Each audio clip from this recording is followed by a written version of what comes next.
अस्सलाम वालेकुम मोअज़्ज़िज़ उस्ताद कराम। आज हमने बच्चों को जो सरगर्मी करवाई है, जिस चीज़ की मश्क करवाई है, वो यही है मुसोते वन अलिफ वाव और छोटी हरूफ तहज्जी के कोई भी हरूफ आप ले लें और उनको अलिफ के साथ, वाव के साथ, छोटी ही के साथ जब हम मिलाकर बच्चों को लिखने के लिए देंगे तो साथ ही हमें उनको ये ज़रूर बताना है कि ये इसकी छोटी शक्ल आपने लिखनी है, जैसे बे, नून या वाव।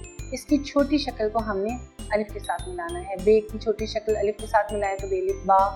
ये तमाम मश्क इसी तरह से किसी भी हर्फ की मीम की छोटी शक्ल को वाव के साथ मिलाएं, मीम वाव मो, या जीम की छोटी शक्ल को छोटी ये के साथ मिलाएं। आज हमारी मश्क ये इसलिए थी ताकि बच्चों ने जो पढ़ा है अलिफ, वाव और छोटी ये के बारे में और पूरी हरूफ तहज्जी को उनके साथ मिला के पढ़ा, तो ये छोटी सी मश्क उनके इस दोहराई के लिए थी कि उन्हें याद रह जाए और याद हुआ या नहीं हुआ, या और भी ज़्यादा उनके जहन में ज़रा नक्श हो जाए। इस दोहराई का फ़ायदा यही है कि थोड़ी सी उनके जहन में ये बात बैठ जाए। इंशाल्लाह ताला अगले सबक के साथ फिर आपसे मुलाकात होगी। तब तक के लिए अल्लाह हाफ़िज़।